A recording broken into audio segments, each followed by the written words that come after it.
অন্তর্বর্তী সরকারের প্রধান উপদেষ্টা অধ্যাপক মুহাম্মদ ইউনূসের সঙ্গে প্রথমবারের মতো আলোচনায় ভারতের প্রধানমন্ত্রী নরেন্দ্র মোদি ঢাকা-দিল্লি সম্পর্ক খারাপ হয় এমন বক্তব্য পরিহার করার আহ্বান জানিয়েছেন। নরেন্দ্র মোদি আশা প্রকাশ করেছেন, ভবিষ্যতে ভারত এমন এক গণতান্ত্রিক, অন্তর্ভুক্তিমূলক, স্থিতিশীল বাংলাদেশ দেখতে চায় যেখানে নির্বাচনের একটি ভূমিকা রয়েছে। আজ শুক্রবার দুপুরে ব্যাংকের শাংরিলা হোটেলে ইউনূস-মোদি বৈঠকের পর সংবাদ সম্মেলনে সাংবাদিকদের প্রশ্নের জবাবে ভারতের পররাষ্ট্র সচিব বিক্রম মিশ্রি এসব তথ্য জানান।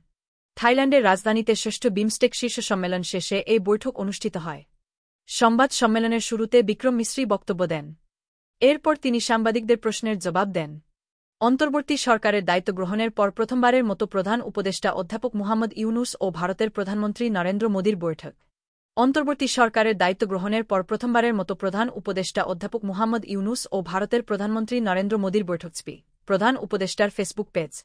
ভারতের পররাষ্ট্র সচিব বলেন, প্রধানমন্ত্রী নরেন্দ্র মোদি একটি গণতান্ত্রিক, স্থিতিশীল, শান্তিপূর্ণ, প্রগতিশীল ও অন্তর্ভুক্তিমূলক বাংলাদেশের প্রতি ভারতের সমর্থন পুনর্ব্যক্ত করেছেন।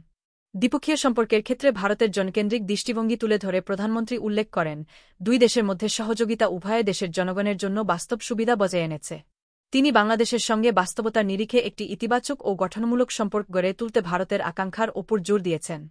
সংখ্যালঘুদের নিরাপত্তা নিয়ে ভারতের উদ্বেগ জানিয়েছেন নরেন্দ্র মোদি। গণতান্ত্রিক, স্থিতিশীল, প্রগতিশীল ও অন্তর্ভুক্তিমূলক বাংলাদেশের প্রত্যাশা জানিয়েছেন তিনি। যেকোনো গণতান্ত্রিক ব্যবস্থায় নিয়মিত অন্তর্ভুক্তিমূলক নির্বাচন খুব গুরুত্বপূর্ণ একটি বিষয় বলে উল্লেখ করেছেন ভারতের প্রধানমন্ত্রী।